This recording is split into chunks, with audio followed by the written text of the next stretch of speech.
chill spot. I ain't even check my mic. Wait a minute. I ain't even check my mic. Oh my goodness. Can they hear me? Hold on. We don't even know if they can hear us. I mean, we left. Alright, that's what we were supposed to be doing is checking the mic. Mic check. Mic check, mic check. Oh no. Oh, I'm muted. That's why. Mic check, mic check. Okay, yeah, now I can hear you. Are we muted? No, I can hear y'all too. When y'all, I got one pair of headphones. I don't have three. But when y'all can put on the headphones, y'all can hear if y'all want to. Wow. I'm trying. Let me see. Yeah. Y'all might gotta switch seats. Damn. Yeah, that sounds like it hurt. Nervous, bro. Oh, is that some gas on the floor up under you? Can you say that was it? What, gas? Yeah. Oh, shit. I knew I wasn't tripping. I'm sitting right here. I'm supposed to be a senator. Look there. I did not know. Right. Gas in this bitch. You can just find a gas. Only at the chill spot where you just pull up and it's just nugs of gas on the ground. No association. Roll that shit up. Right. No association. Yeah, man. Joe Biden coming here next month.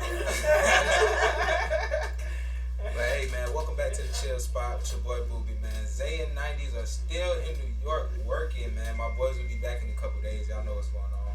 Today I got a couple guests. My boy Herve is back again. Y'all met him before. Y'all know what's going on.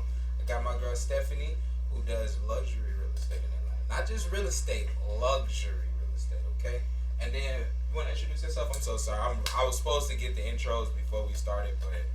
No worries. I just hopped on. I'm Bella, Chidi Bella, and I'm in finance, investment banking, but I jumped from teaching, education. So I was a teacher for 5 years before jumping into finance, which was a process, but we're here now. What grades did you teach? Speak a little bit more to the mic. Oh. I'm sorry. Very good. When I was a teacher, I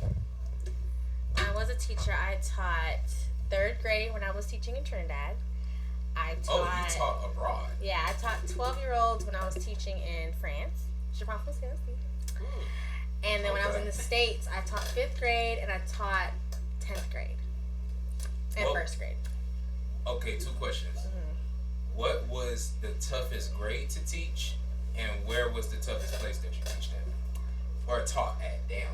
I just said teach at to a teacher. Okay. Damn. You caught it. That's good. Honestly, it was 1st grade. 1st grade was the toughest? 1st grade was the toughest because it was in an environment where, because I was used to international private schools, I was used to like the students already having tutors at home or stay-at-home moms, or and so this was very different. It was in the States, in the south side of Atlanta. And makes sense. Them like, Cleveland Ave babies was running amok in the school. When I used to work with 1st graders like in Kennesaw, and they were reading chapter books. But I worked with 1st graders in the South, and they couldn't even write. Damn. Some of them were saying, "We have to draw all that." I said, "We're writing a sentence." They couldn't spell their name. Some of them, but it was just. Some of their parents also said, "We're gonna homeschool them," but they didn't homeschool them. Right. They just let them stay home and do whatever. Yeah. What was it? APS? No, it was Fulton County. Fulton. Yeah, man, we gotta. I don't know how that turned into such a serious topic. But other than that, that was their first. So I'm sure when they got to 2nd grade, they got even better. They were just adapting to the school environment. So. Okay. And then what about you, Stephanie? You want to tell us a little bit about what you got going on, your background? Where can people find you at? Where you're coming from? What you got to say to the people? So my name is Stephanie, and I am a Atlanta real estate agent. I've been doing it for about 4 years now. I didn't realize that I was gonna, get into real estate. I pretty much was going to school to become a pharmacist, and then it was really my parents that wanted me to go that route. And the real estate route or pharmacist route? Pharmacist route. Okay. And I was like, I do not like this. So my junior year in college, I went to Kennesaw State University. I switched to into psychology, and my last year in college, I was trying to figure out like what I wanted to do. I went to a couple of events. On Eventbrite, I would just go, and this older lady was like, "You should get into real estate. You really like it. Like, I love it. I have control over my time, blah, blah, blah." And so I was like, you know what? Let me look into it. And the guy that I was dating at the time was like, "Yo, you would be a dope real estate agent. You need to get into it." So while I was in college, I was also in real estate school. And I was doing it at the same time. It was difficult, but I was about to say, for those that don't know, a lot of people know me as Booby Racks, but a lot of other people know me as Brandon the Realtor. And let me tell you, she's not lying. Oh my God. That course, especially if you got something else going on, it's not easy. It's not easy. It's not easy. So I completed the course, but I was like having to take the exam so many times because I was also in college. So I was like, let me wait. So I waited until I graduated, and then I took the exam, and then I finally passed. And then it was up from there, really. It was up and it was stuck, man. Let's make it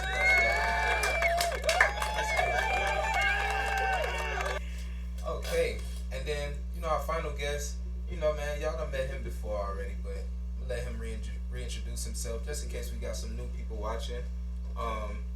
We got this nice big glowing sign of his in the back, but as you can see, that bitch shining a little too bright. You get what I'm saying?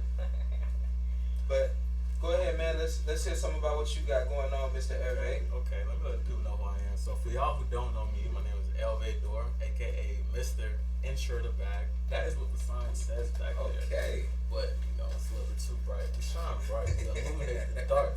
Like I'm finna illuminate the darkness of financial risk management. Oh my That's goodness. what I'm out here to do. You start dropping bombs on them already. Anyway, so I got into insurance, which really is more financial risk management, after I decided that I didn't want to be a police officer anymore. And Wait, you 12? I could never be no 12-ass person, bro. I thought about it. Everybody kept talking me out of it. And it just finally made sense. Damn, I'm not a 12-ass person. But I am a risk-minded person, right? I always think about what can go wrong. And I took those skills and I applied it to my career as an insurance agent. And it's been, like she said, up since then. It's been up and stuck.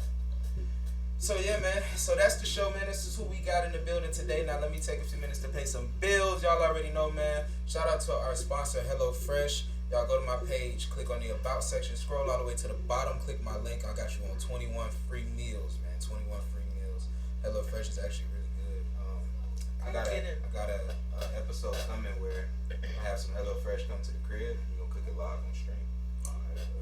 Try some different recipes. I'm gonna mix it up. You know what I'm saying? They got vegan recipes?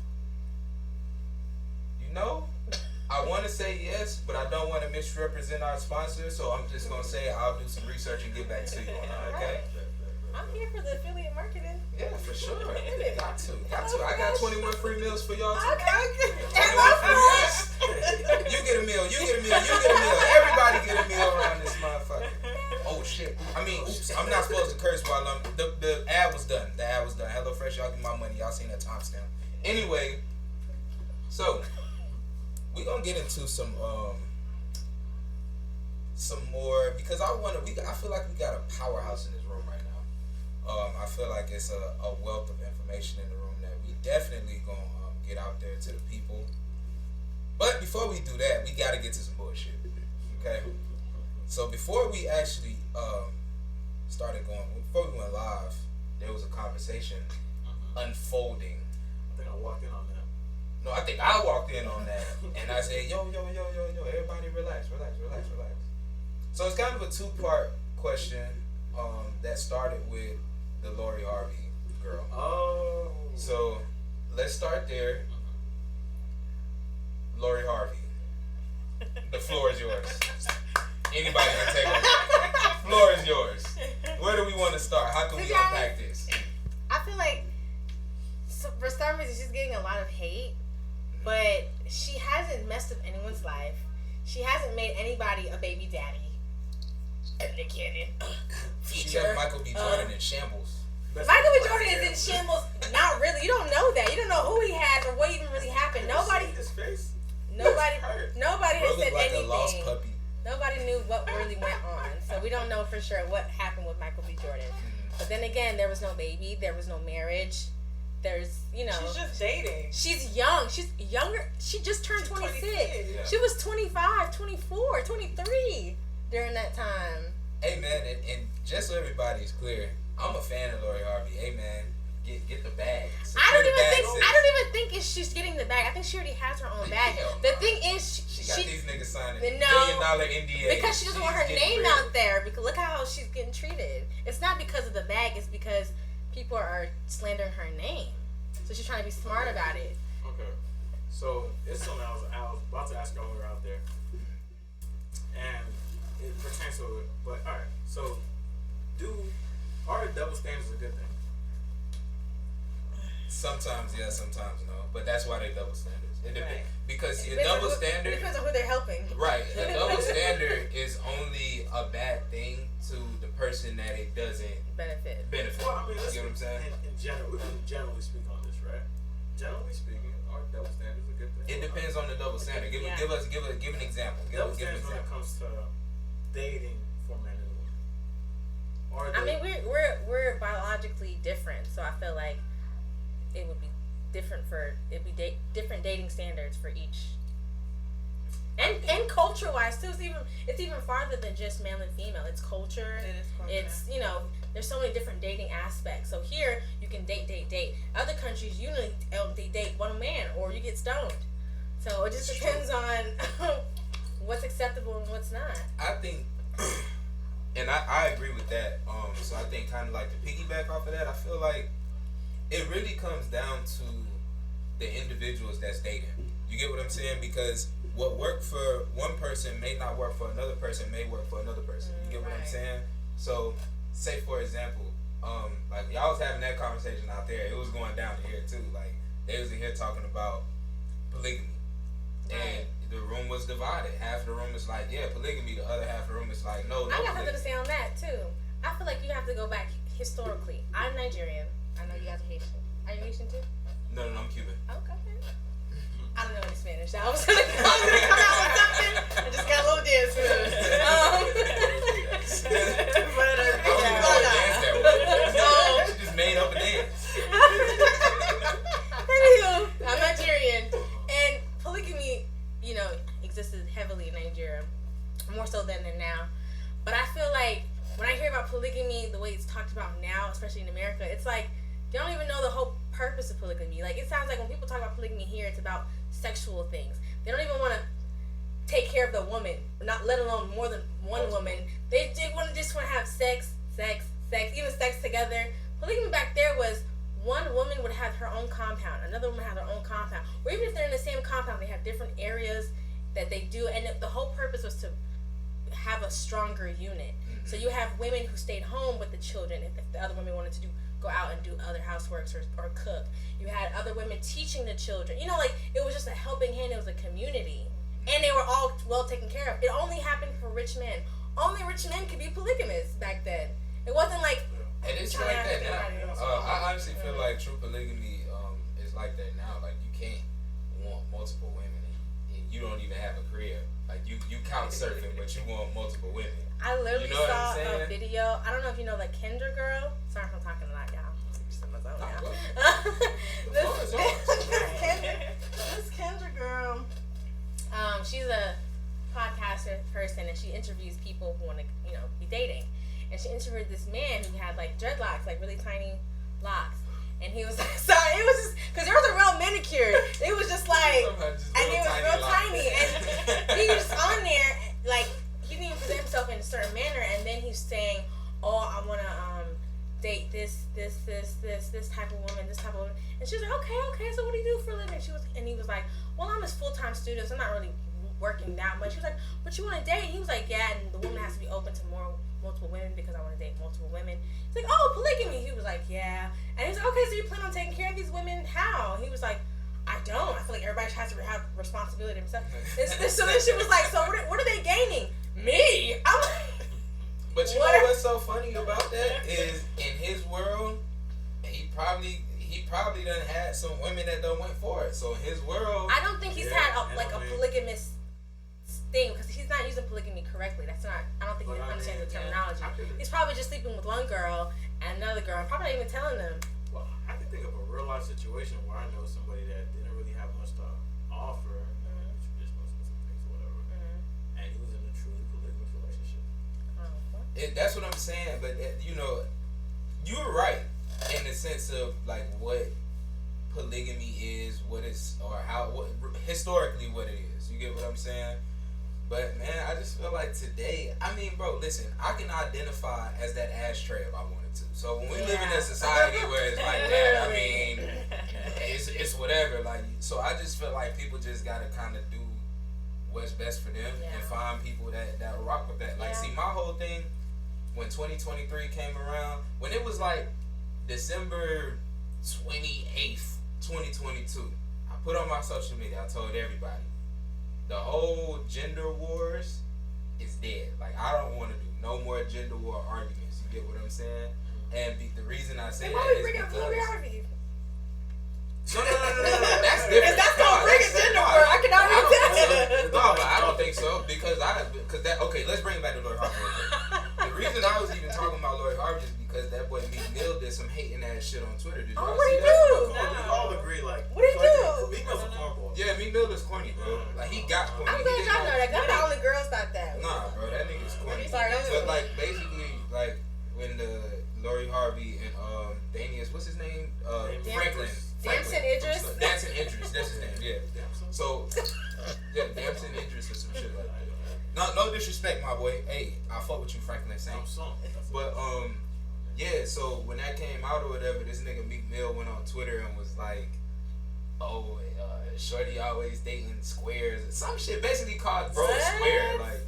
But when Meek Mill didn't he have a famous rap line where he was like Lori Harvey on his wish list? Right. So it sounds like he mad because she dating everybody except him. You feel me? But that's a depiction of how stuttering because I'm a little passionate. That's a depiction of what's really going on in reality as a whole. A lot of the men who are hating are men who want a woman like that or who have come across women like that but couldn't get them, so now they have to talk trash. Right, just like the women that do that about Nick Cannon. They wish they could be one of his baby mamas and have a $1 million mansion and have everything set up for them. And so you get what I'm saying? But this is why. This is you know why what? I That's say. That's what I'm saying. That's an interesting And that's exactly mindset. why I say. I never thought about that. And that's exactly why I say the gender wars conversation is dead to me because we in 2023, bro. Right. Everybody has a different mindset, and there are people that have that mindset that you have. Right. So there's no point in arguing with somebody that clearly has a different mindset. Right. You get me? That makes sense. So that's how I feel about it. I don't think Lori Harvey doing nothing wrong. I don't think Nick Cannon doing nothing wrong. Obviously, the people that they dealing with don't feel like they're doing anything wrong. So who are we? To be honest with Nick Cannon, before his lupus, he hadn't made anybody a baby mama. I feel like his portion is different because his is actually planned. I feel like with the whole lupus thing, maybe there was like an epiphany, like, oh my gosh, I may be out of this world with no legacy. Well, he said that. Oh, okay. Yeah, he came out and said that. Yeah, oh, when he started having them back to back, and he was making headlines every week, he went on, I think it was The Breakfast Club, and he did an interview. Oh, wow. And he told them, like, Dr. Stowe and bro, you could drop dead any day. There's no cure for the shit. That's literally what I was like, man. Let's be real, like, the greatest gift you can have or can get is a child. It's true. Right. So, and with Nick Cannon, if you think about it, it ain't like he just going busting up hella different women. He getting the same women pregnant over and over again. That's what's going on.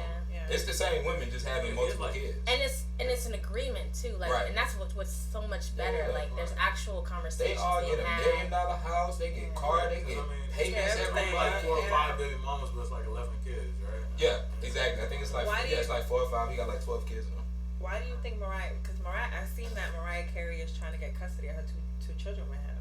But they always haven't their relationship always been kind of rocky. Yeah, it has been. What was that? Like, she was the first. She was on one, right? Yeah. Because remember him and Eminem was beefing about it. I think he was the one that got away. Yeah. Or maybe she was the one that got away. I don't know. They both got dumb bread. Yeah, they both got dumb bread. They both got dumb bread. Mariah She Carey, definitely got bread. She got bread on top of it. Just that Christmas song. Just like alone, every year, it's like 30 M's just off that one song. Just Christmas time. And that's not even the whole year of what's. Oh my goodness. Yeah, what do you even do with that, Mariah? And Nick Cannon got that money from way back on Nickelodeon. Yeah. He was an executive at Nickelodeon, like late 90s. So, I used to think that it was named after him. I did too. I was like, I don't think it was named after him, but he had like an executive. Cause I watched, bro. He did like a 3-4 hour interview, and he just told everything. Basically, Will Smith put him on. I need to find these interviews.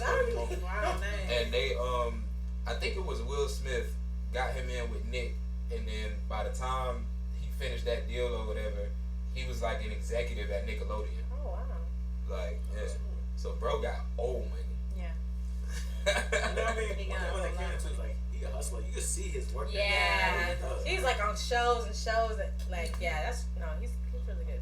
Yeah, bro, one of them people, man. He one of them ones that just Nick Cannon is like ludicrous. Like them niggas just talented. Yeah, they just talented. Well, like 50 Cent. Yeah, like they can rap, they can act, they can write scripts, they they athletic. You gave nigga a little too much. He can't rap. Bro had I'm a gigolo. Bro had a smash hit. Where did come from? He had a smash hit. Y'all know where his dance came from? Love don't cost a thing. Yeah, chop, mambo down. Lucy Lou. Yeah, don't have like, hey man, don't play my boy Nick now. Nah, bro, he stick to a little wilding out freestyle battles. But my overall point is he one of them people that's just overall talented. Like you put him anywhere and he's probably gonna do well. Right. You know what I'm saying? Like, he's one of them ones. Very, very talented. Yeah, for sure. So speaking of business, y'all want to get the boring stuff out the way now? I don't think it's boring. Okay, you're right. It's not The boring. grown-up stuff. Yeah, the grown-up stuff. There The we go. mature team. The grown-up stuff at the chill spot. I know that's kind of counterintuitive because y'all know how we give it up at the chill spot, bro. We liable to be doing anything around this motherfucker, but we gotta have some type of responsibility, and we gotta because at the end of the day, we all are business professionals. Much fun as we be having it here, we are still business professionals. So let's get into it, man. Let's get the people some education. Let's drop some gems. Whoever wants to take the floor, I want to know how can your services or what you offer benefit Black people in whichever way that you want to describe it, from whichever angle you want to describe it. Just let the people know, because my thing is each one teach one. If we got the information and we able to pass it on, you never know who it might help. You know what I'm saying? So we can go around the room whichever way y'all want to start. You feel me? Ladies first. I'll go first, I guess. Okay. Yeah. Alright, let's bring it back up a little bit. So with real estate, I feel like it's a lot of people don't have the knowledge of real estate.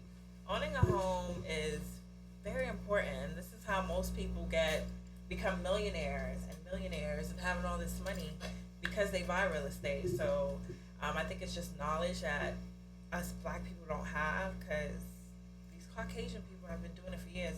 And then what they do is that they pass it down to their, parents will pass it down to their children, and then they'll have it, and then they'll cash out, refinance, take that money, get another house. And I think a lot of Black people don't understand that concept. So for someone, let's say there's someone out there, watching right now, and they're saying, man, I agree with everything she's saying, and I really wish I could get into real estate, but I don't know where to start.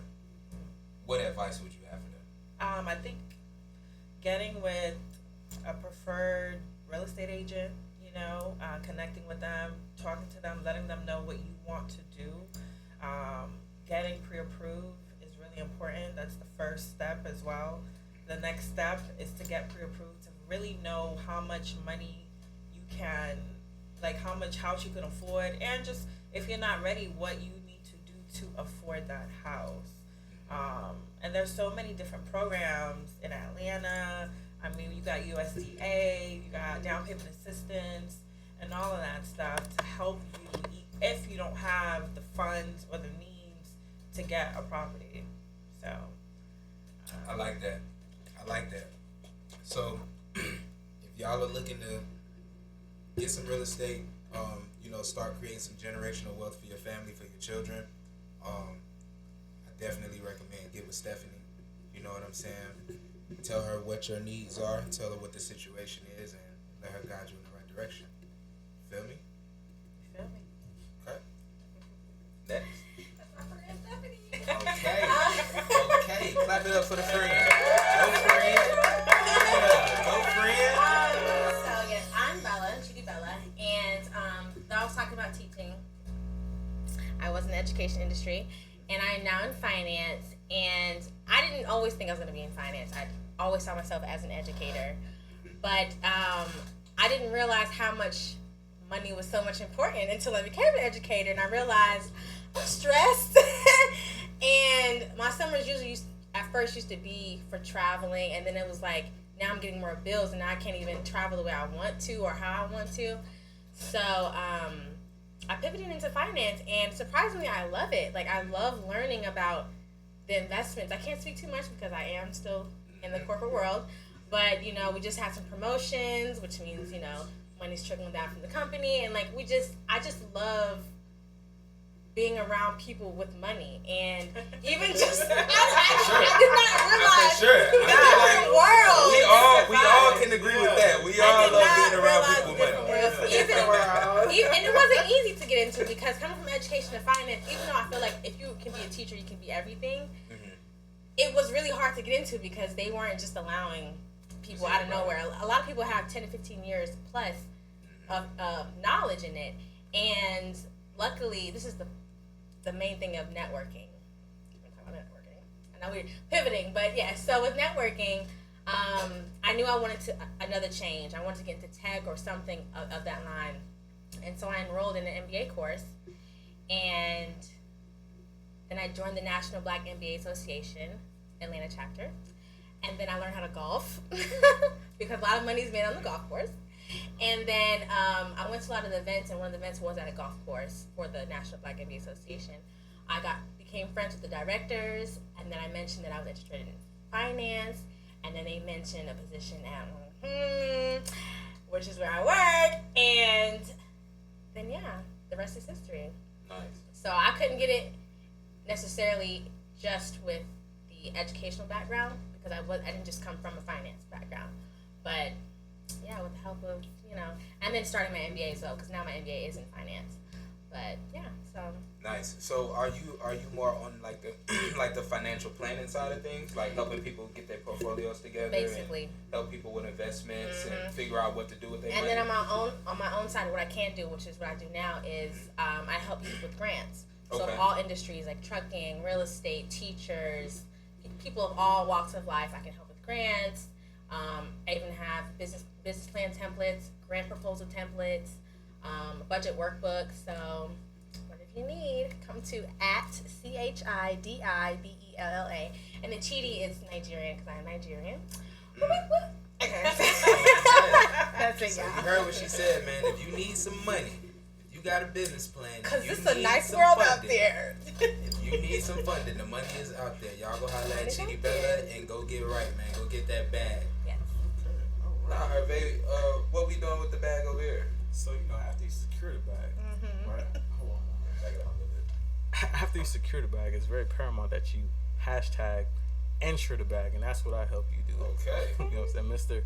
Insure the bag. So, like these two lovely ladies was talking about, right? They're more so focused on helping you get the money. But after you buy the house, right? A lot of people don't know that you open yourself up to a whole bunch of liabilities.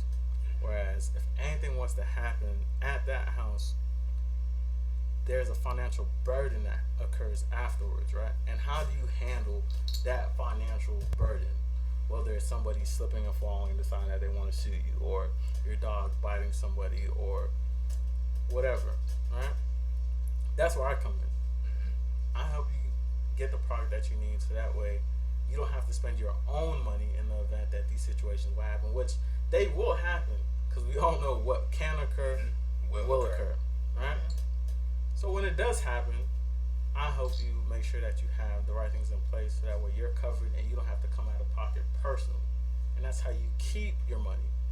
Get the money first with these two young ladies right here, and then keep your money. And that's how we move it. Hey man, that's the most important thing about it, because you can make all the money in the world, but if you can't keep it, you know, then you in trouble.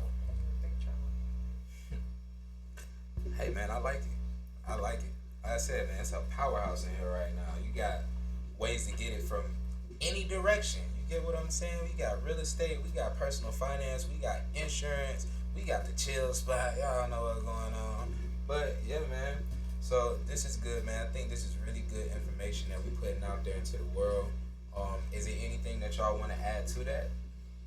To the business side of things? Any promotions that y'all are running right now? Anything that y'all want the people to know? Anything y'all got coming up?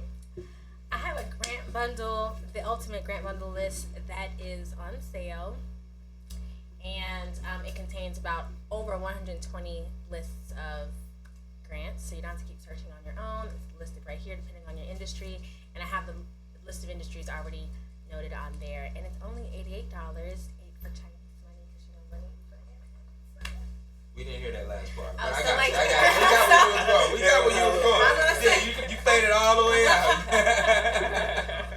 I work for a nonprofit, so I definitely need to tap in with you.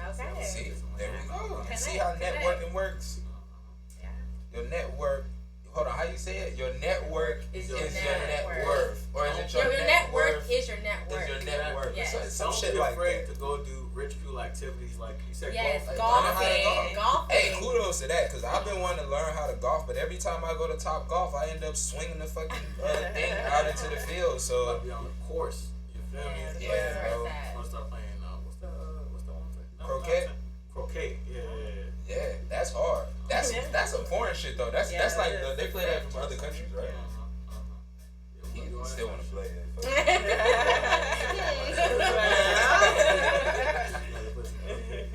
Yo, did y'all know that tomorrow is a holiday? Man, I don't I know it. We're off finally, man. Finance is amazing, but we are always working. As a teacher, we used to get off all the time. Especially now, bro. I feel like kids be out of school. Yes, A lot, I miss yeah. those. We used to Out have of school for professional development days, Halloween, Valentine's, summer, winter, spring. And it's so funny, right? Because they get like a winter break, and then after the winter break is the Christmas break. Like, And the Christmas yeah. break runs through New Year's. I used to travel it's so like- much as a teacher. Now it's like I have all this money and no time to travel. So, wait, are you single? Yes. Fellas, y'all heard that. She Oh, said yeah. she got all this money. She got all this money. She like to travel and she's single. At Chidi Bella. Okay, I have a period. cousin in Haiti. Yeah. Wait. Well, I We just trying to speak get our French. people to the land of the free. Je parle français. I don't speak Creole though, but je parle français. I speak French. Hey. Oh, d'accord, c'est bon. Show. I just wanted to feel like I was a part of the conversation. I have no idea what was just said. This is crazy. Yo, did y'all see Iggy Azalea is on OnlyFans now? No. What? For what? Toes? No. Her bio just says, hotter than hell. It's With the probably, fire it's emoji. probably she's just trying to set y'all up. Like, I read something, it's like she said she got something coming, I guess, and she's doing like the promo on OnlyFans. Oh, okay. $25 a month. Y'all subscribing? No, I'm not even on OnlyFans at all. I don't see a point. I'm a woman. What?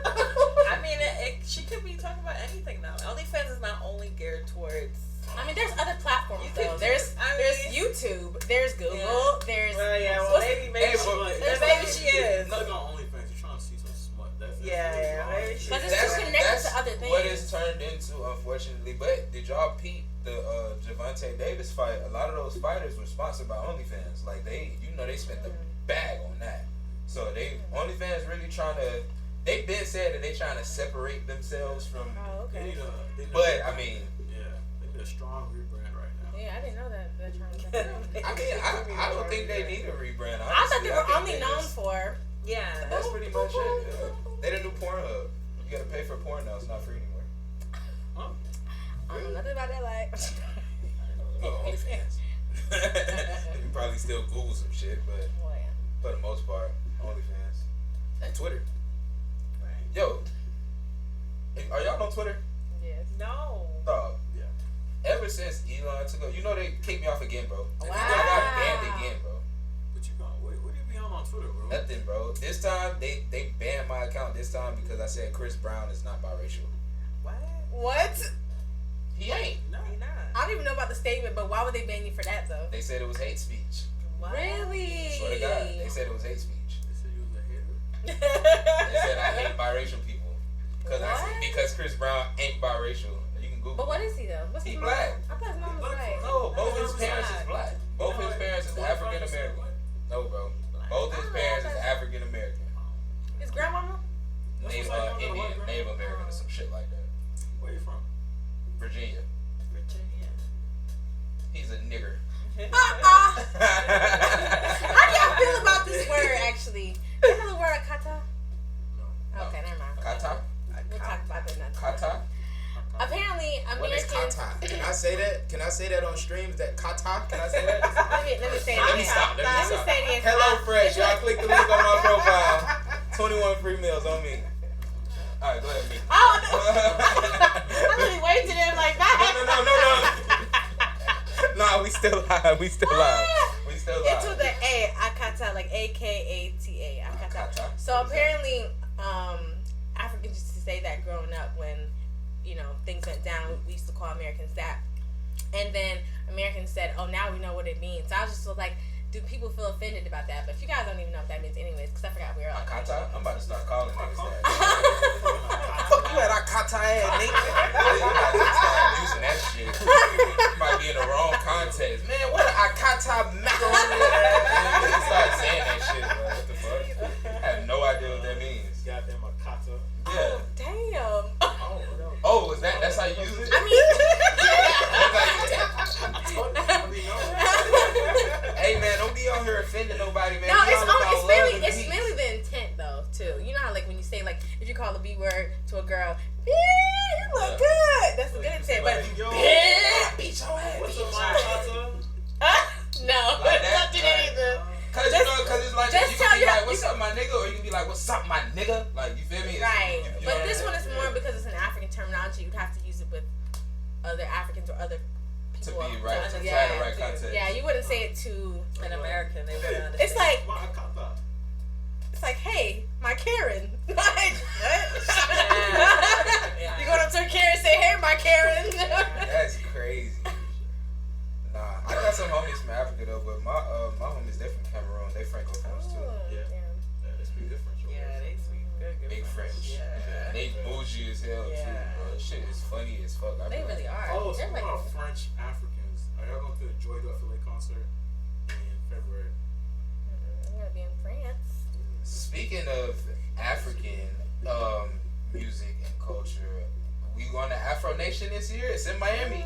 Oh, And is I was it? in Puerto Rico last year. I had to go by myself. I'm in Puerto Rico last year. How was it? How was it? That shit was turned. I never been. But Tim's flexed on us, Oh damn. and That's who 'cause of else? COVID?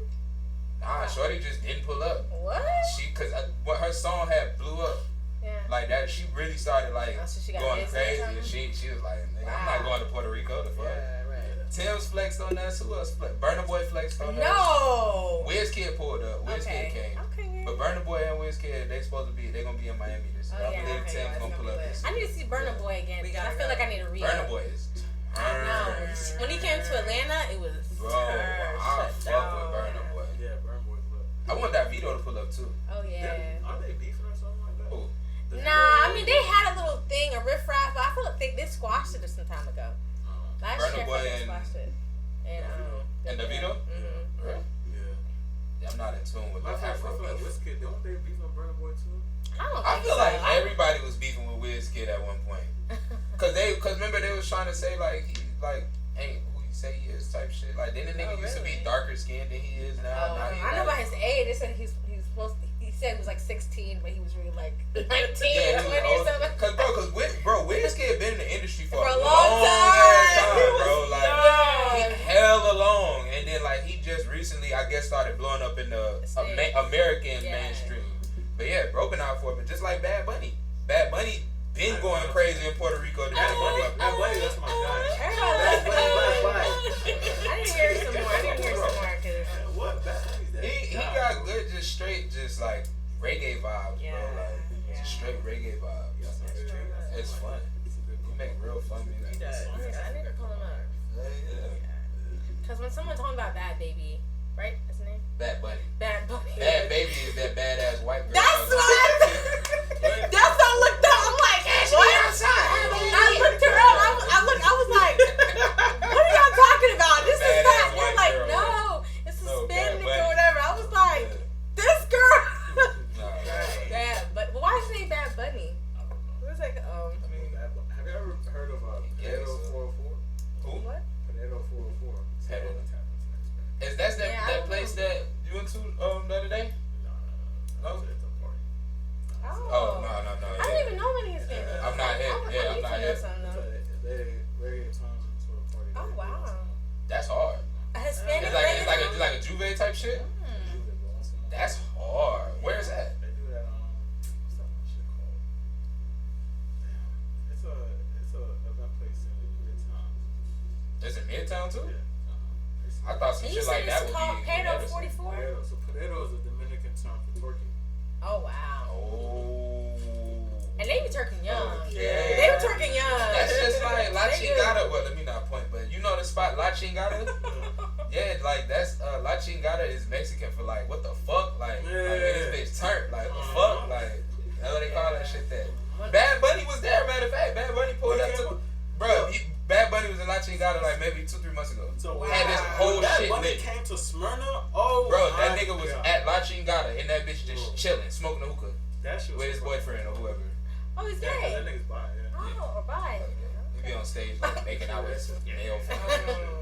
Wow. Interesting. But I mean, that ain't got nothing to do with anything. Right. I'm just saying who he was in there with. It was Right. it looked like he, you know what I'm saying? Nah, that Bunny's lit. But no, yeah, this whole shit lit. His concert, fire. I bet. I want to go to the Hispanic community now. Pedro 44. She said Pedro 44. I Somehow that was racist. There's a little bit of racism in that song. A little bit of racism in there. That's a sprinkle. That's a salt bag. You know what I mean? A racist bag. You know what I mean? I don't know Spanish at all. I don't know Spanish at all. I know French. I know Igbo. I know English. I don't know Spanish. Yo, why is Evo such an aggressive It language? is aggressive. Well, no, it depends. Then aggressive. I be thinking they like about to fight or something. Bro just be But telling this what he is want from the grocery Africans in store. Yeah, that's Like, Africans in how they general. talk. But when they're being sweet, it It's sounds demeanor. good though. But talking wise, Yeah. which is majority of the Like time. if this nigga was just about to go to the store and I'm like, yo, bro, grab me a drink. It's like, hey, you want like, yo, yeah, like, damn, bro. No, but It's demeanor. usually if they're speaking that way, even if they're speaking English, they're probably still gonna be that aggressive. Yeah. Sometimes Yeah. it's just them. Just how because you speak. if you go to actual Nigeria, you'll see other people who are very calm in nature, and even when they speak Igbo or English, they're calm They're in calm. nature. And then But some then, people but then you just- have people who are aggressive no matter what. Hey, come here. You know, like they're just aggressive. Like I'm sorry. I'm coming. Word. You know, Haitians, like, our whole language is a lot more. Same way. Like, Whatever. it's about that doucement. No, nigga, because it depends too. It Right. depends too, bro. Because some Haitians is rowdy just like that. Jamaicans Jamaicans too. Maybe that's just like a Just in general, across the board. that outside of American shit. Yeah, I think it's a regional sort of thing because the Southside Haitian South, so my niggas just shouting there, okay, all that. Okay. This nigga just started throwing up Haitian gang signs. Haitian the line. Oh my I goodness. see. Yeah, man, we're really smooth, we're calm people. Yeah. Nah, man, I've been shout out going my back to soul. Haiti. Huh? Have y'all ever been to Haiti? Mm-mm. I mean, of course. You been? Yeah, of course. For yeah, real? Yeah, When last time you went? 2019. Oh, you just went? Yeah. Word? And it used to be fun. Like, it used to be lit. But 2019, isn't that when the president got killed and all that bullshit started? Nah. Well, the most recent president? No, that was like, that was 21. That was 2021? Yeah. Oh, yeah. But it's COVID. beautiful. It's Yeah. like, I mean, clear blue waters. It's beautiful in Haiti. I think it's just a lot of commotion right now with everything, unfortunately. But when I was little, my parents sent me to Haiti. I was living there for like 2 years, so I pretty much grew up there. And just like, it was free. It was nothing. I don't ever remember like a bad time. Yeah, it was always a good time until recently now that it's a lot of But kidnapping think a lot of that stuff, just like with everything else, like sure that stuff is probably going on, but you know the media like they hone in on specific situations and try to make it seem like that's all that's going on over here. Like just like to people outside of America looking at us, like I was on a stream one time and I forget what the app was called, but like we ended up getting connected with somebody in the UK, and like we were just talking and they like basically just feel like in America we just get shot by the police all day. That's literally what they think. Like we just robbing. When I went to London last year, like we live pretty regular. I went to a Nigerian wedding last year in London, and they were like, we want to go to America so bad because we just want to do all the things and do, but we just. My mom, she said everybody's getting killed. I'm like, I live here. I mean, I live there. It's not, but it's like it goes on. Yeah, it goes on, but that's what's really being portrayed and being like highlighted. Right. So, instead of all the good shit that's going on, because black people are getting a lot of money here, like a lot of businesses, a lot of connections. Like so many. I've met so many new black entrepreneurs. It don't even have to be entrepreneurs. I've met so many black people with high-ranking corporate positions. Yes. You know what I'm saying? Yes. Black people with so many like rental properties and driving all the cars and like, bro, I've seen at young ages. I feel like it's changing. Like our generation. Like enjoyment. We get into the bag. Nah, for sure. I'm not gonna lie. Our generation, we really turned this shit up. And we're not waiting 30 years in a position to make a certain amount of money. Because my parents were like, if you just stayed in teaching for 10 more years, you would have made. Like I 10 said, years. You understand that I only made one hop and I make almost 3 times as much. Basically, if not so more. I mean, the sky's the limit. Yeah, the sky's the limit. I just stayed. And I don't think our parents really. Like understand. Yeah, because when I got into real estate, my parents were upset. They were like, "Oh, you're not gonna sell a house. Nobody's gonna buy a house from you." And then I'm closing deals, and they just looking at me like "How are you even doing this?" Right. They don't get it. Like, what are you even? They don't get it. And is this my child? And I feel like the generations before us, and that's part of the reason why I'm on what I'm on now, as far as like spreading education and dropping the gems, because the generations before us, they just simply didn't know. You know what I'm saying? Exactly. Information was literally hidden from them. Exactly. Like and beyond being hidden from them, I did a deal in what we in 2023 now? Damn. So this had to be 2021. I did a deal down in Columbus, Georgia, and I got the plat map from the courthouse, the Muskogee County Courthouse, and literally the first covenant on this plat map with the deeds and everything. The first covenant is none of this land can be leased or sold to anybody outside of the Caucasian race. What? That I can pull it up right now. I still got it. Wow. That plat map didn't expire until 1975. My mom was born in 1970. Wow. So even beyond not having the information, like we literally were not allowed to do certain shit. You know what I'm saying? So I feel like now we in the age where, first of all, we got the internet. Yeah. So it ain't no hiding nothing. If there's information that you don't have, it's simply because you don't want it. Right. You know what I'm saying? Totally. So. And you don't have that discipline and consistency. Right. You get it, yeah. And it's a lot of different, things that weigh into that, especially with depending on the neighborhoods you live in, resources in that area, what you growing up around. Is there 2 parents in the house?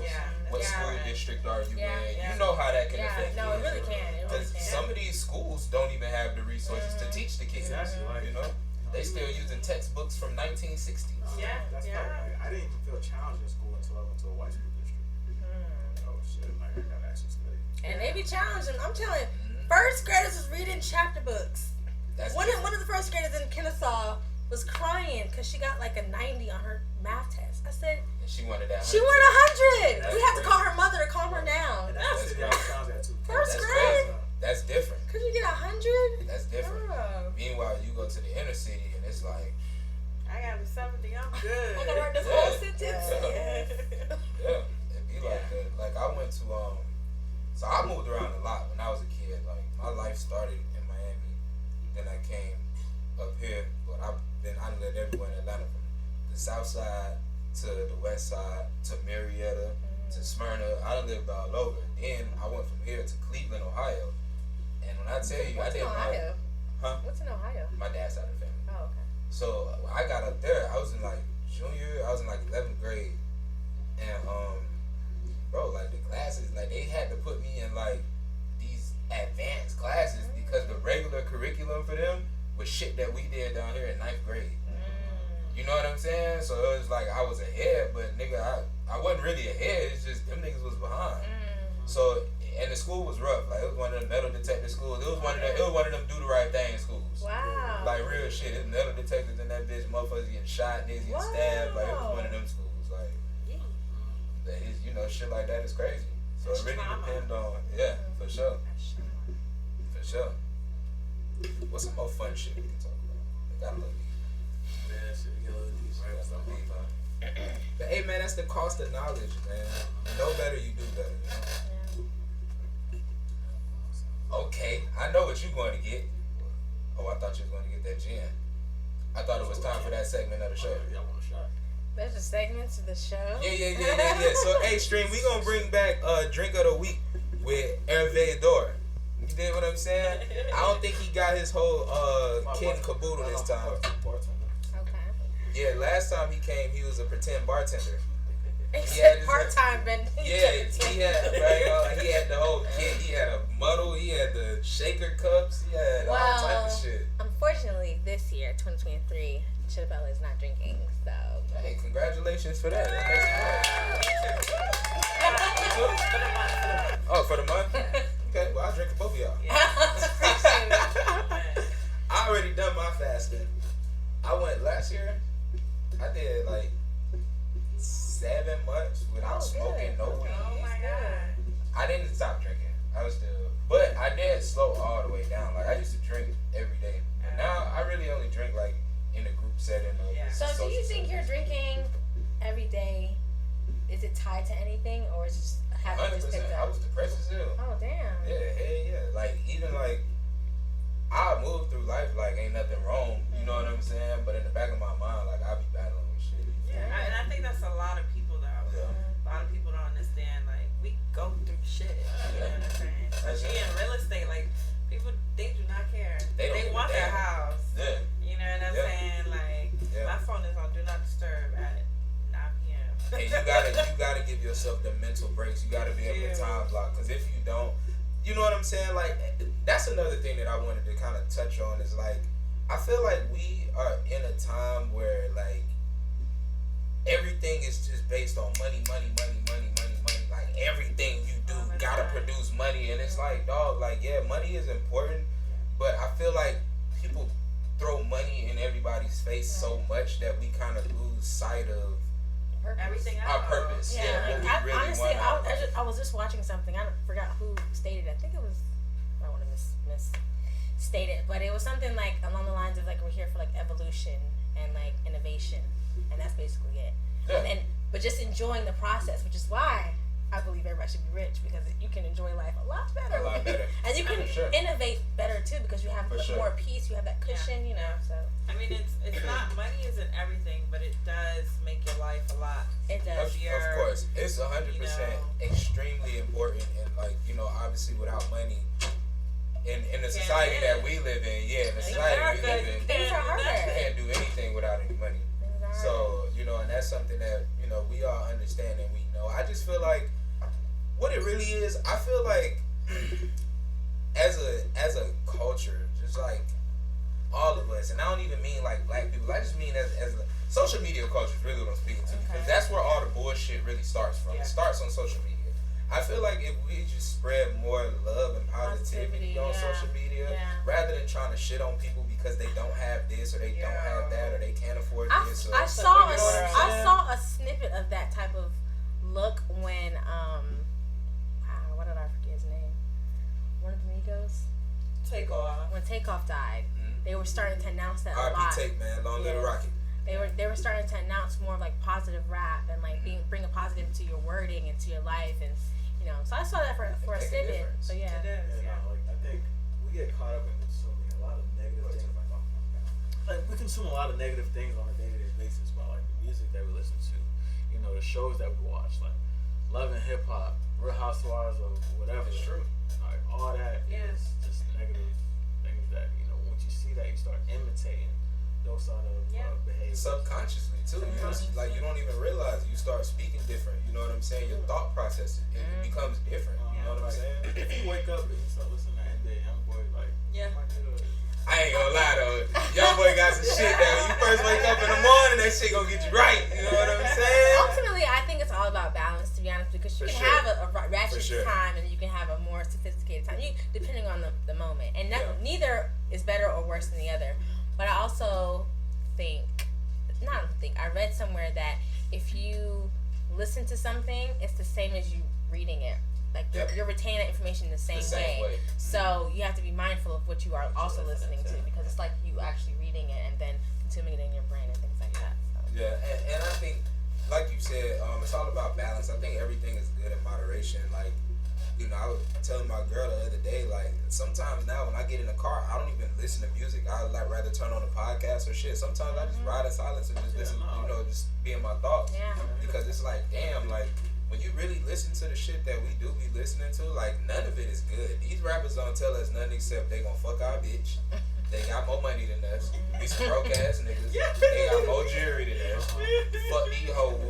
It's like, damn, bro. Like, yeah, we just turned to it. Like, that nigga said he gonna fuck my bitch. Like, but some of that shit do is motivational though. Like, like it's almost like, because you know the thing is we're supposed to be all one. We're all one soul and things like that. So like them talking is an expression of us. So we're the ones saying. Yeah, like. But it's still bad though.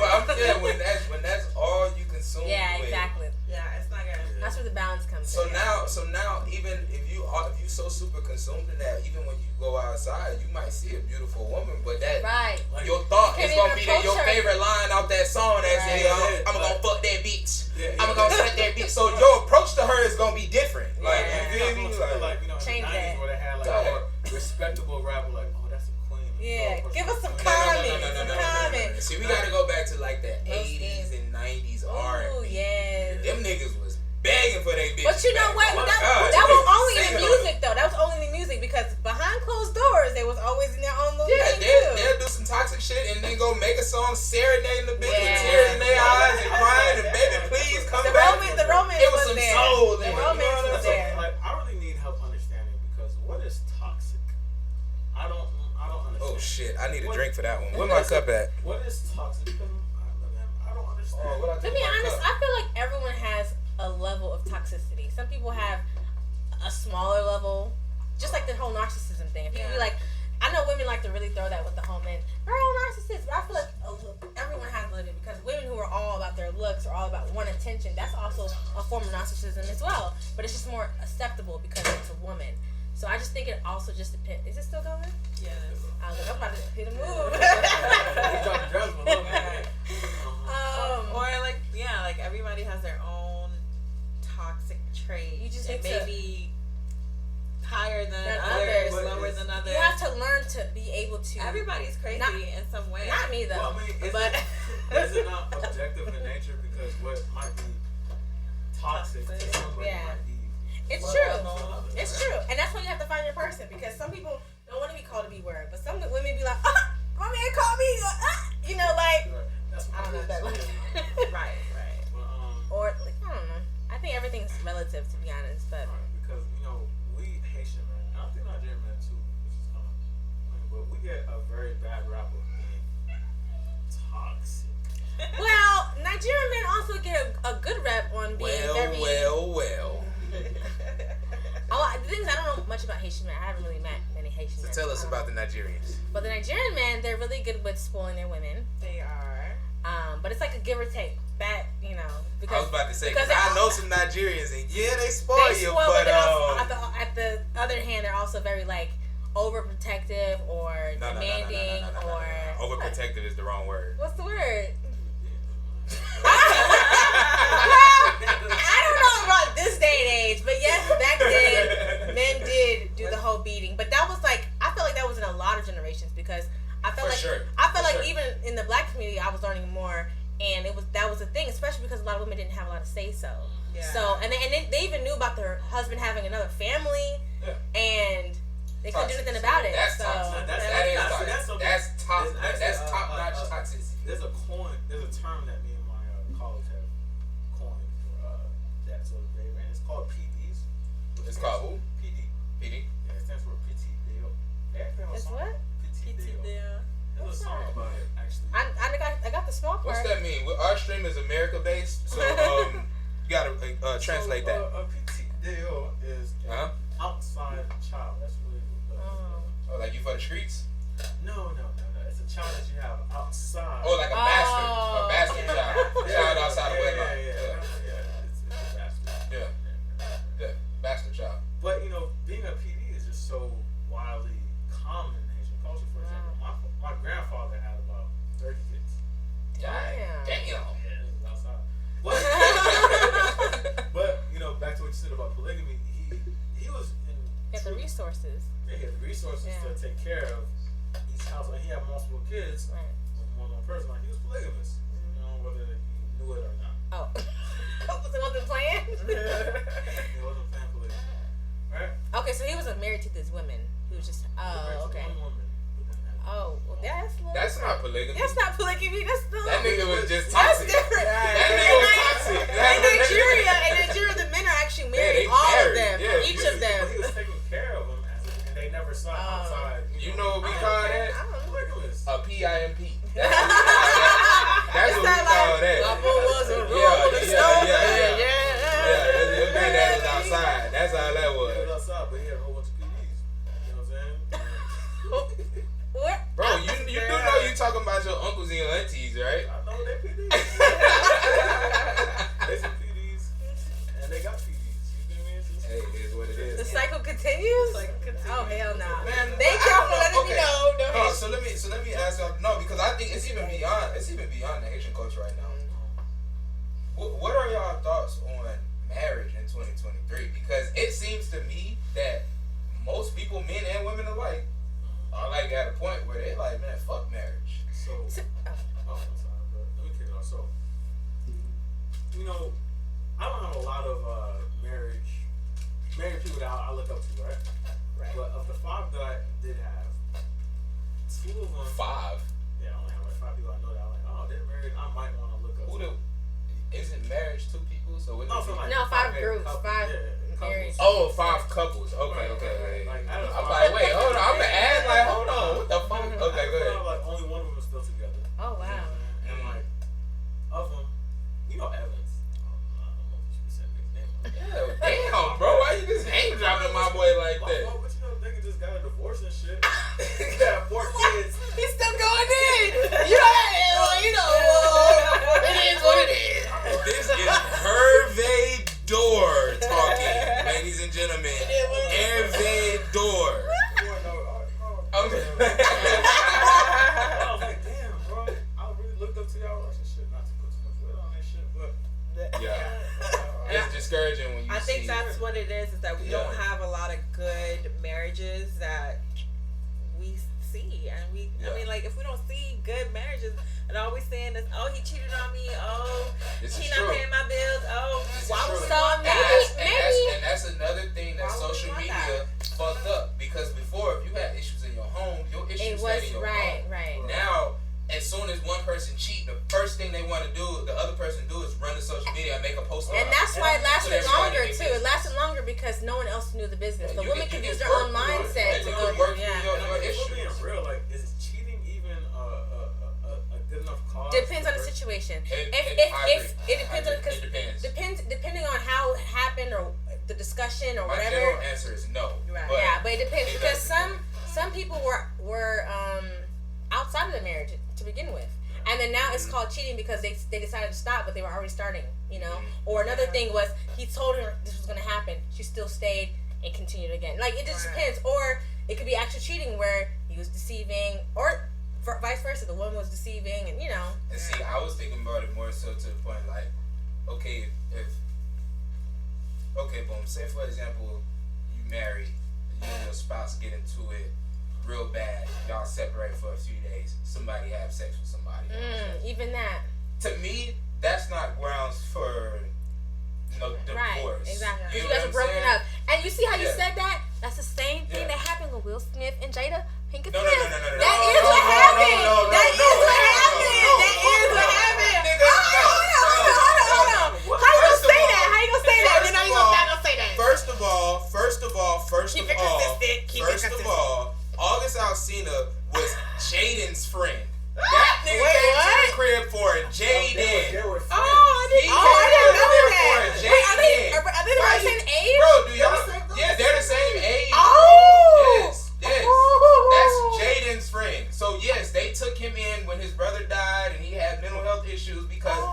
their son's friend. Wow. That's how he ended up living in the house with them. And then next thing you know, you having an entanglement with my wife. I did not. No. Jada thinking is she's that name is like her name is like Voldemort. I was just giving out grace. I'm trying to give out grace. Hell no. No. I didn't know that. That's Jaden's friend. Jaden's friend. That's wild. That's Jaden's friend. And he was that young. Let's say, for example, to your point, right? Let's say if there was somebody y'all together and then you mess with her cousin or something like that. Right. Yeah, I mean now different. I get it. Now see, this is what I thought in my head. My bad. I should have. But I thought, like, as she was stating, they had a really rough marriage during that time. And she was crying a lot. He was outside. And y'all not even getting on him. But anywho, he was outside. She was crying a lot. And she I got smoke for Will Smith, too. She was just lonely. And she was just not being seen and not being heard. And so they both agreed to break up. Right. So, but even though they were married, because that's the thing about marriage, it's like, do you ever really break up if you're still married? Still married, no. But they agreed to break up, and they both did their thing. And I thought that since they're both in the industry of like whatever, I thought that he just saw her, and they saw each other at a party, and then it went from there. But to now hear how young he is, he was living in their house. that's the thing. It sounds like a prayer. That's the thing with the Will and Jada shit. Their quote unquote breakup, they all still lived in the same house. They never separated. Okay. It'll just be like, you know, this person is over here, this person is over there. You know what I'm saying? Wow. We beefing right now, but we still married. And she ended up fucking her son's friend that they were supposed to be taking care of. But back to the original point of is cheating grounds for a breakup. This is where it also gets tricky. Because if I'm Will Smith in that situation, hell yeah, it's not about you cheating, it's about who you cheated with and how this all happened.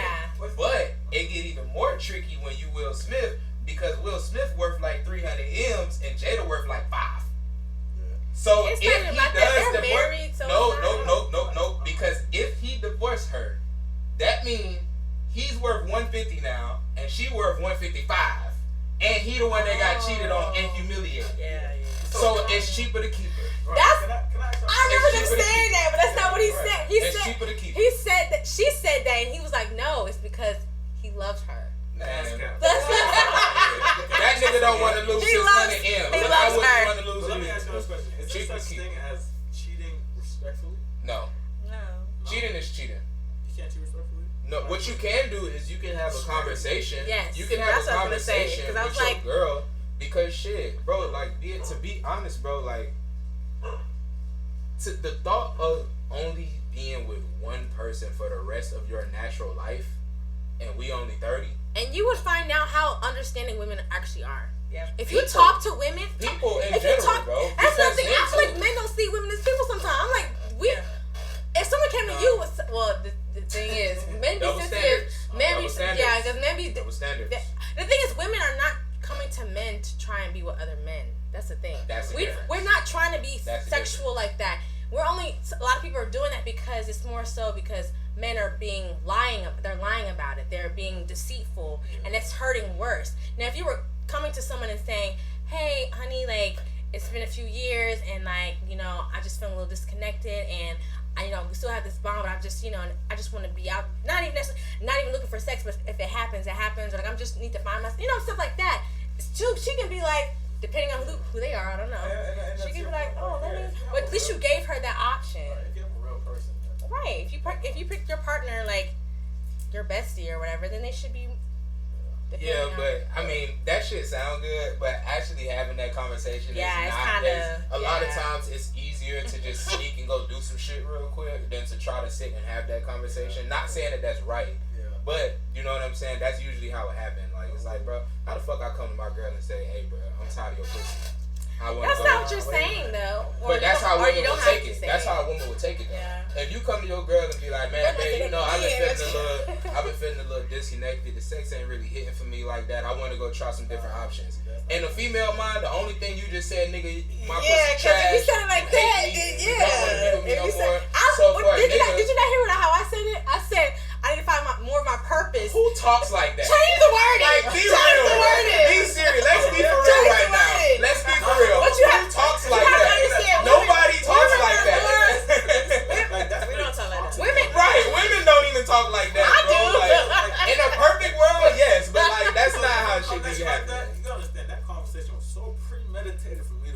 shit like that. Premeditated. I like to be spoken to nicely. And bro, do you understand the level of understanding and the level of trust y'all have to have between each other to even think to have that conversation? Yeah, I mean personally, I don't think I can do it, but it's easier. But I can see, like most people, even when women cheat, most people instead of having that conversation will figure out a way to just get away from their partner for a minute, go do what they do, and come back, and they're just none the wiser. Yeah. Women are magicians at that. Women will cheat on you and take their shit to their grave. You'll never even know what happened. You feel me? That's the difference between women, I feel like women cheat more than men. Really? I don't know that. I don't think so. But I don't think so because the I don't think so. But I do think that women do be outside. Yeah, I think it's about the same. I don't think it's the same. So when you think about it, not cheat. Yeah. Because the thing is because it's men. A lot of women are doing it after the men. That's why I say I don't think it's all the time. Because a lot of women do it because. But see, no. Because see, hold on. Because first of all, what's your definition of cheating? That's the first question. To be honest, if you kiss a girl, you cheated. Yeah, if you can't tell your significant other something unless then you cheated, right? Yeah. And that right there is why I feel like women cheat about the same, if not more than men. Because a female will be in a full-blown relationship, but still got 2 or 3 little backups that her nigga don't know about. Oh, but they're not having sex or anything like that. But that's still cheating. I don't know about the little niggas that goddamn you sending the little smoochy faces in the DMs and you liking pictures and. That's cheating, bro. Because the moment I slip up, that's the one that's the shoulder to cry on that turned into the dick to ride on. You don't think women are strong enough to thank you for the cry? Goodbye. No. Absolutely not. Have you ever seen a distraught woman? They would do anything, bro. Like they know our secrets. They just trying to get their mind over shit, which I understand, and it's not like because niggas do the same thing. We do things differently. Men, we get mad as fuck at our girl. We finna go fuck the first thing we can find that's gonna open their legs for us. Oh, wow, okay. You see what I'm saying? Like, women don't really do that. Women, you gotta get them to a point. But they always got them little yells and you know what I'm saying? This nigga do fuck up, nigga. Little Timmy on the line. You know what I'm saying? Little Timmy is on the line. And that nigga be cashing out. I'm gonna say, like, when you're not with your partner, man, honestly, you can't even be bothered about what your partner's doing when they're not with you. You gotta trust your partner anyways. Like that's the main thing. You have to trust. That's why you have to pick your best friend. Someone that you know is down. Yeah. I don't think so. Fuck no.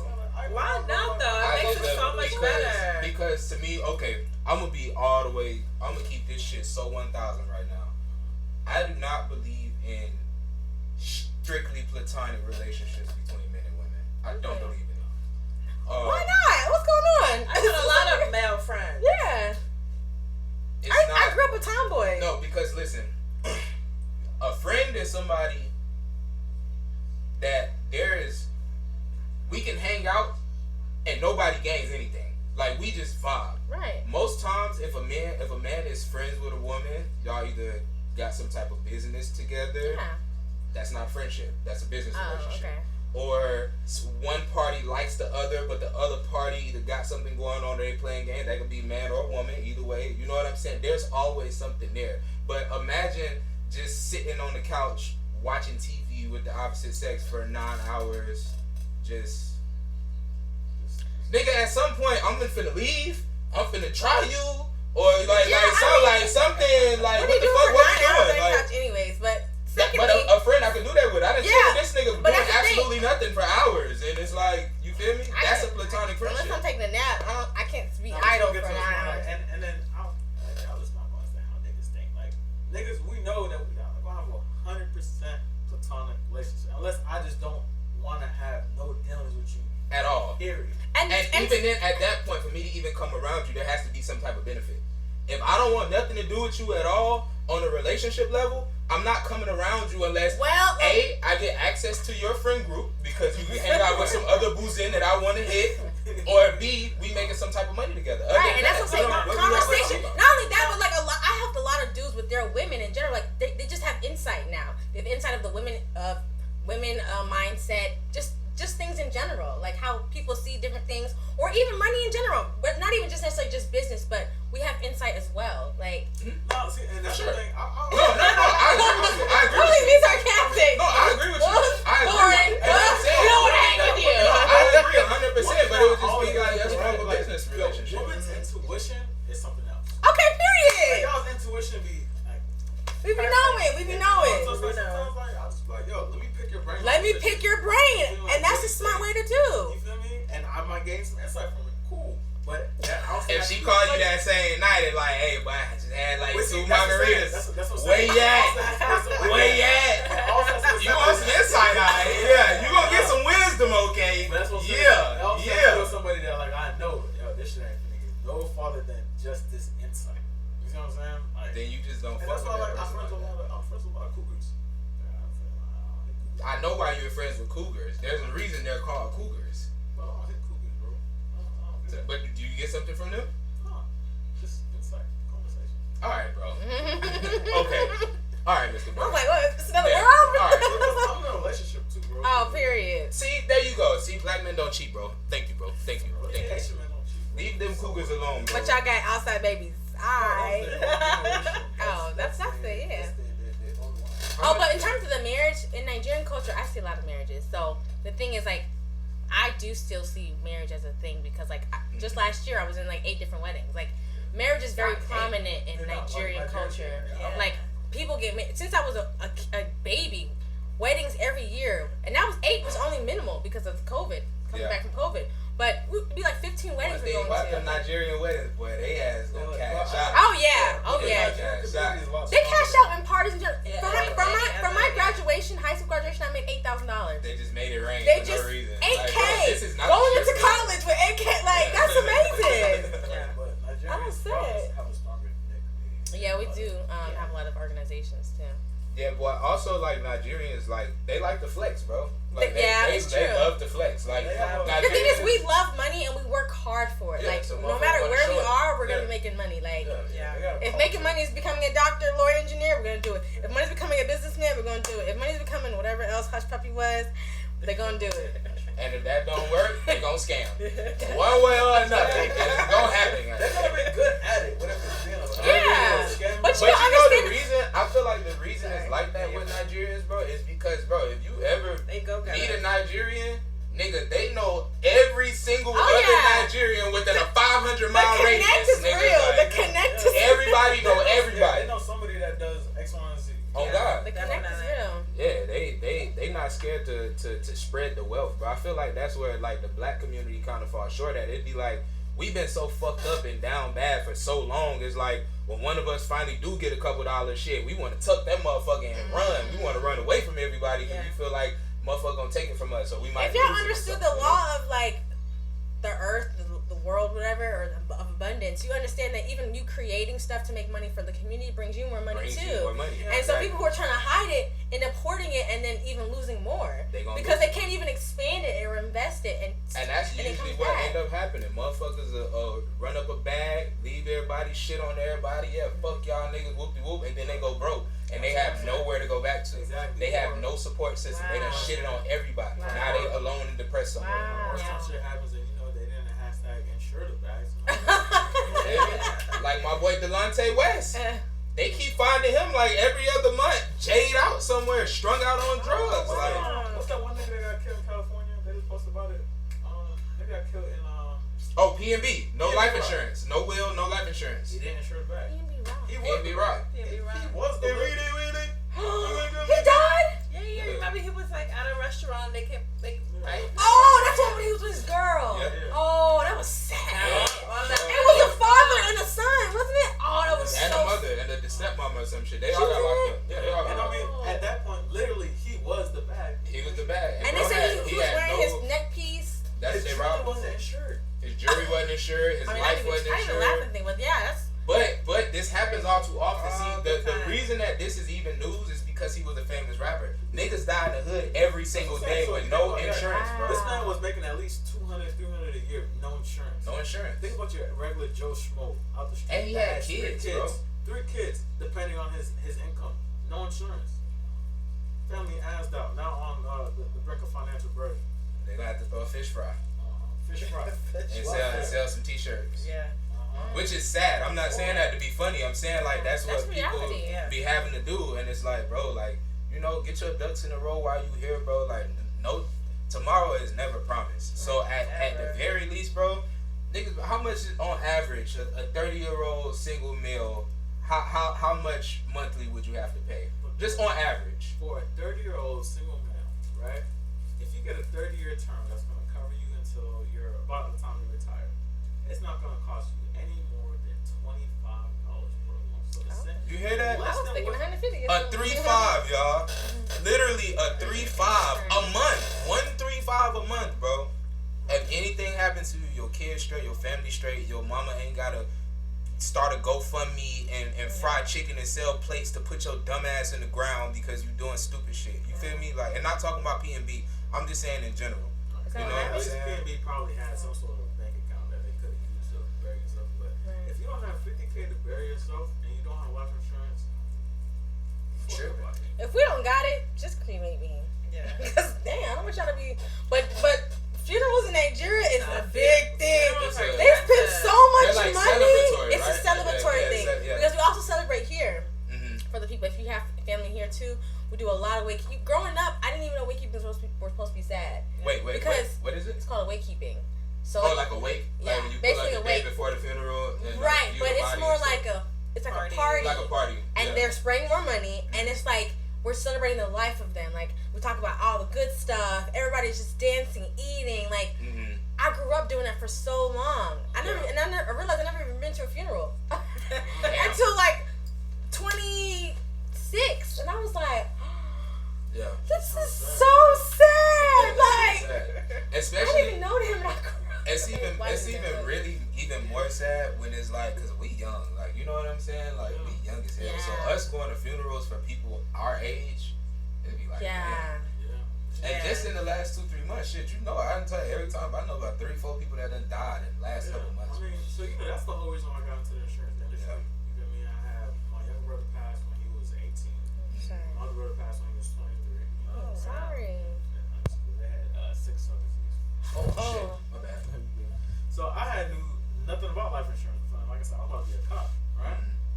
And I was like, damn, you know, me being risk-minded, I was like, I can't full-heartedly go and be in the police force and put my life on the line and doing the shit I've been doing, knowing that I'm the last brother left. You feel me? So, all right, cool. How can I use my risk mindset and help as much people as possible? And to me, that answer was life insurance. But then I didn't want to just do life insurance. I want to help people protect their total picture. So you can insure anything. Yeah, I insure anything except health insurance. I can do it, but I just don't choose to because health insurance is very important too. It's another part of it. Yeah, that's the main thing I've been hearing about. Health insurance. Health insurance is, man, that's, these motherfuckers do not be going to the doctor. Yeah, men don't be going. Apparently, women take their. That's true. I'm not gonna seriously, lie. Man, I try to go every 6 months to get my checkup, but I ain't gonna lie. Like, sometimes, shit, bro, I gotta work. You feel me? I can't take off today. But y'all can take time to play a game. It's true. You make time for what you need. Hey, a nigga like me though, I make money off anything I do. So when I'm playing this game right here, you see all this setup shit right here. But then you want to make sure you can live to enjoy the money that you're making. This is true. So, like I said, I do my best to go every 6 months. That's why I said when people, the whole marriage thing, I know a lot of Americans were talking about this on the thing. They're like, well, how are we going to benefit? How are we going to benefit? I'm like, you know, women take care of you longer. Women can help you improve your health. Women are usually the ones to aid you. But then again, they did make a point that sometimes women can be stressful because now women don't know how to be submissive. So it just depends. It's up and down. I feel like that too. It's like, you know, finding somebody that knows how to cook and all that too, right? Nothing. Go ahead. She wants to pass the blunt. No, I did not say that. But finding somebody that's like, you know, health-minded too, because like, yo, the woman sets the tone for the household. Like, it's true. I agree with that. The man too, because I agree with that cooking because healthy meals. Oh, okay, yeah. You mean for the home? Yeah, because see, as niggas like, we'll get a fucking 1-bedroom apartment, put a TV on the floor in that bitch. Get one of them inflatable couches, and we good. And it's not that we can't afford nothing, or it just be like, shit, that's all we need. We straight. But it's y'all that really come in, oh, no, we're going to do some interior design. We're going to put some plants over here. That's right. Some oxygen up in this, circulated, some nice photos. Color energy is very important as well. That's the point of time to put me on top.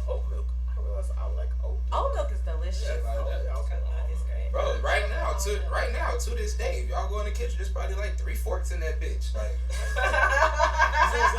it just be little shit like that. That's why I just don't be thinking about it. Like, but it's like once you do it, that's like, damn. I keep on. I like having an assortment of forks around this bitch. All right. Small fork for my salad, big fork for my steak. Shit like that.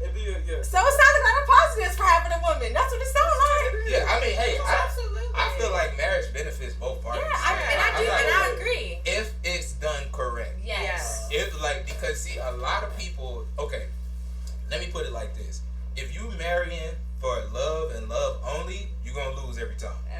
Every single time. Like, at the end of the day, yes, love is a big part of it, but at the end of the day, nigga, marriage is a business proposal. It is a business contract that ties us in. Like, legally, that's what marriage is. Right. You get what I'm saying? So, when done correctly, when both parties are equally yoked, then marriage definitely benefits both parties. But when you're in a situation like Mr. Will Smith, you know, it can be tricky. She's doing movies too. She making a lot of money. Yeah, but Will worth 300, she worth 5. So you know, if he feel like you know, if it changed. But I would get a prenup. If he feels like Absolutely. he wants to leave, he has to now make the decision. Am I okay with letting half of my life work go with this lady? And prenups actually can help the female as well. For sure. Yeah. For sure. Depending on what's written in the agreement. Yeah. I think like as far as like custody too, even if y'all don't have kids at that moment, it's good to have a prenup so y'all can lay out like, yo, if this don't work. Yeah. But see, I think that's another touchy topic. Bringing up prenup to a woman is the same thing as bringing up a DNA test to your baby mama. It depends. Because it's like, damn, nigga. Depends on the person. The fuck? It depends, you know what I'm saying? It depends on the level of knowledge about it. Yeah. Because in the African culture, that's not a thing that happens. Like, we don't do divorce. So why would we doing, you know? You just be married forever. Even if we ain't seen each other in 15 years, you still married. Literally, that's how it be too. But the thing, Yeah. but now I feel like the conversation is becoming had, and women are also making money and are now understanding what prenuptials are about. They didn't understand it before because they weren't in that type of And at the time, a lot of women weren't working. Right. And so, like a prenup literally would be pointless if I'm just a stay-at-home mom and I don't have a job or a business or, you know what I'm saying? So that's my issue with the traditional way of things. Is it was hella one-sided. So now today, I feel like it's more like women can do their own thing as they should have been able to been doing forever. But now I also feel like that brings it was like this before. Now it's like this. Yeah, the dynamic. You get what I'm saying? Yeah. So, but in different ways. Right, Because exactly. women have their higher ups in their own way, and the men have their own higher ups in their own way. But it's still like equivalent in terms of like humanity. Yeah, for sure. Yeah. But ultimately, though, I think like, for example, I just give an example. Like, if I go into a situation where I'm about to marry somebody, and it's like, you know, I'm up, I'm established, I'm well off, and this person is, you know, I'm not gonna say like a bum, but like they're not as established as me. You know what I'm saying? My goal is to marry this person and to build them up, right? In that situation, I need prenup. You know what I'm saying? Like we need prenup because you may have some ulterior motives. Not saying that you do. Not saying that I even would think like that. But I gotta protect my assets, so I need prenup. But if I meet somebody and we on the same level or around about the same level, then it's like, what the hell is the point of a prenup? If I'm gonna give you half, you gonna give me half. But that's the same shit. We might as well not even, you know. Just depending on Can't hear you speaking to my dad. I don't never plan on getting married to get divorced. So you don't believe in marriage? No, to get divorced. Oh, you don't plan to get married to get divorced? Even if, like, I don't think anybody does. My daughter had problems. I'll just be separated and then But you gotta make sure your woman's on the same page. That she's not gonna take you to court. She gotta be like, we didn't marry to get divorced, but now that we are divorcing, not saying it's gonna happen, but in case, now that we are divorcing, how do you have? Yeah. But hey, I'm telling y'all will be so shocked at like just bringing up a prenuptial situation, like bringing that up to a lot of women. Yeah. That's a fight. Like that's nigga, so you planning to break up? Like that's literally the argument that they'll put up. That's how I thought when I was younger, though, when I heard about it. Because I wasn't presenting with it per se, but, like, I would hear about it, and I'm like, Now I understand. Like now. Oh my God, girl, we can still see. So let's talk about marriage. Like, have y'all ever been like, almost close to getting married? Crazy. Yeah. I was really young though. Nah. I was 23. 23? Cause I've always pretty much had my head on straight when it came to marriage. Like I always felt like I'm not gonna marry somebody. My thing is always this. I've always looked at marriage as a business proposal. I don't need this piece of paper to tell you I love you. Exactly. You know what I'm saying? I can provide for you. I can protect you. I can do all of these things without that piece of paper. My mindset has always been, I would take that leap. I would jump the broom. If we have some businesses established together, if we own some real estate together, if we own assets together, you know what I'm saying? If we got trust together, if we got shit like that, then we need marriage. And that's also going to help us save on taxes. You get what I'm saying? Yeah. There's some benefits to it. Yeah, it's hella benefits. It's hella benefits. Yeah. And then especially you married and start having kids. Right. I heard they're giving out $8,000 per child. Per child. Man, peep this. The baby don't even got to be here yet. Now they doing it now to where if you're pregnant, you can claim that baby. That's a down payment, bro. Expenses too while you're pregnant. It's not tax write-off. Your medical expenses is tax write-off. That's down payment, bro. Bro, I'm telling you. And that's what a lot of people, that's what a lot of people do. Tax time come around and a lot of people got money, you know what I'm saying? The smart ones will go and invest in real estate. The not so smart ones go buy that. Funds. Index funds too. Index funds. When inflation was high, if you had got a bond, whatever, yeah. It's not too late. And I feel like there's always something going on. Like, a lot of things are repetitive if people start seeing. Just like the market, just in general, like life is very repetitive. So get on something when you can get on and stay consistent with it, you're straight. Honestly, one of the best things to do was to put your money in a whole universal life policy. I know that's right. Before the interest rate. W marketing. I love it. No, really. And while we on the marketing subject, Hello Fresh. Y'all go to our Twitch page, man. It's the Chill Spot. Click the About Me tab. Scroll down. Click my link. 21 free meals on me. Hello Fresh. And I'm not gonna forget. Yeah, free meals. Okay. 21 free meals. Let me see y'all my link before we leave. They got bigger meals, so we might be able to make some work. You Are you vegan now?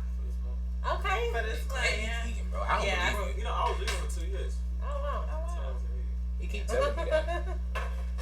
Yeah, I stopped eating meat for 1 month in November, and I just feel different. They feel good. I felt real good. I do hiking on the weekends too. I be so hungry still, bro. Like, that be my only thing. Like, I tried to, I didn't try to go vegan, but I tried to, cut back on meat. And, bro, I gotta eat, 6 times a day, bro. What you gotta do is actually, the more you eat less, the less you're hungry. Intermittent fasting. That changed my life. Yeah. Because before I did my colon cleanse, I was always hungry too. I was like. But it's also about. You do 12 to 8 or. So really, I just stopped eating around 8 p.m. and then. You gotta put good food in your body though. I stopped eating around 8 p.m. It's true. I stopped eating around 8 p.m. Then I don't eat until 12 p.m.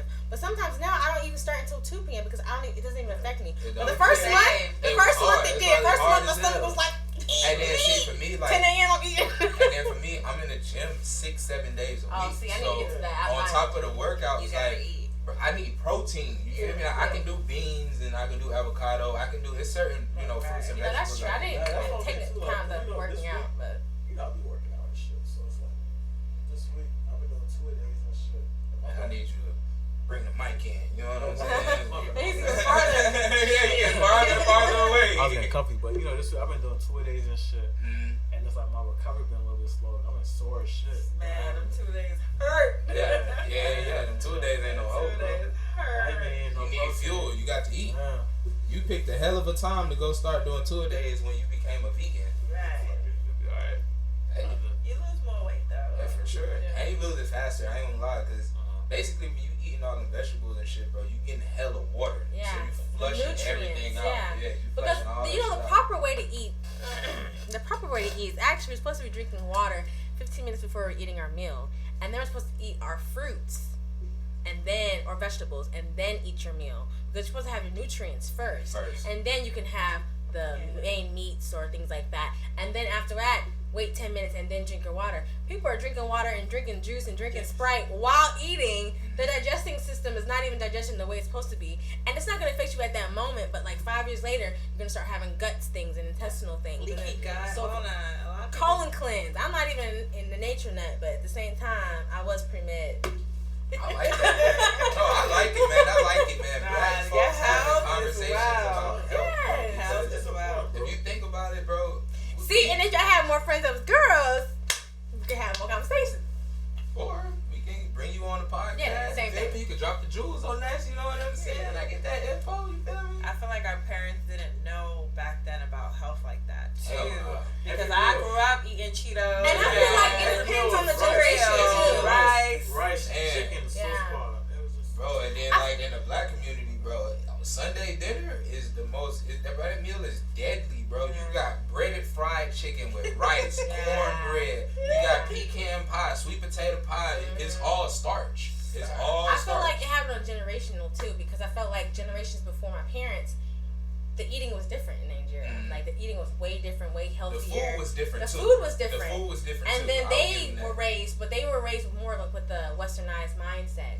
You know, a lot of Europeans were already there, Asians, like it's just, when y'all go there, it's going to be more of a melting pot than you think. Right. And it's like, that's what they were raised on as well. I forgot my train of thought. Nah, we talking about the food and just Yes, eating right. just in general. But just American in general. Hold on, you know. But when I was living in France, diet is bullshit. when I was eating in France, I even ate more. I was losing weight. that's what I'm saying. Like, And the strawberries, the cheese. I wasn't even a cheese fan until I was a friend. I said, everything tastes la fromage. It's très bon. Oh my God. I did not know. yeah, no, like even when I was in Mexico, it's like I was You lose weight. And you just go to the bathroom. just Which is what you're supposed to do. Because they have, TMI. we have so many like just horrible shit. like, yo, America has like the loosest food laws of Yes, they do. Bro, listen, right? You know, we just left the hospital with the baby, right? So one of the It was things. so cute.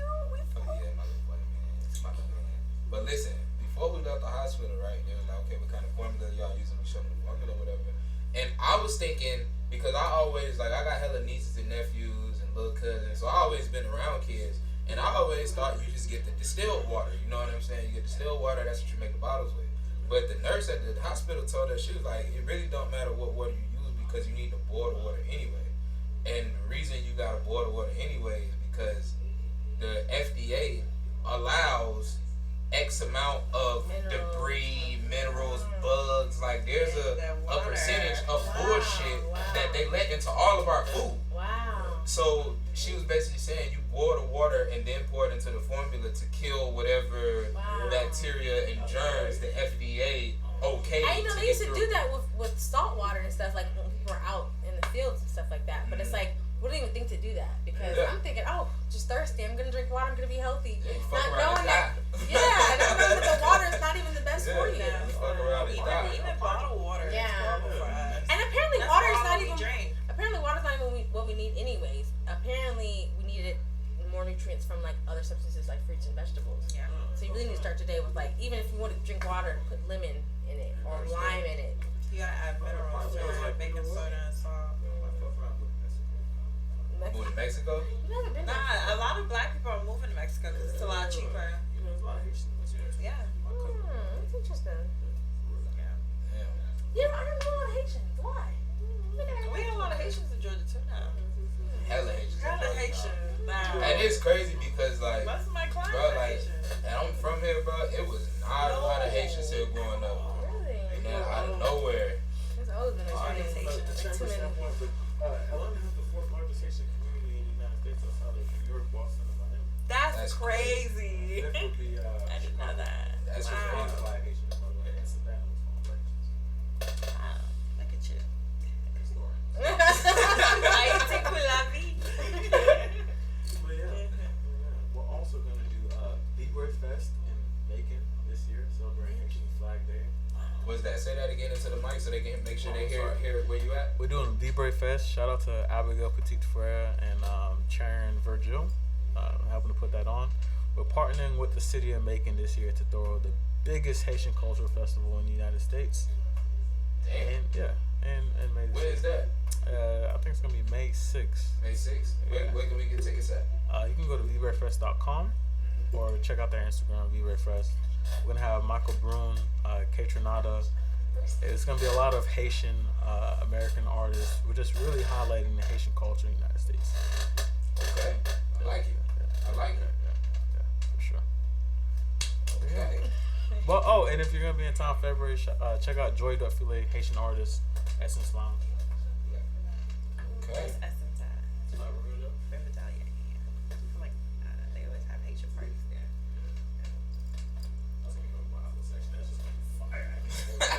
February what? February 11th. Dang, I won't be here. I'll be in France. Yeah. I'll be in We Thailand. all gonna be traveling. Thailand, France. So much to go to Japan. Damn. Oh, what part of Thailand? I'm going to Bangkok for a couple of days and then we're going to Phuket. Okay. Yeah. Damn. I'm excited. Say again? Okay. Okay, when? You going to Thailand? Yeah. I heard it's real, like, cheap. So I'm really excited That's about how that. Y'all going to Bangkok? Yeah.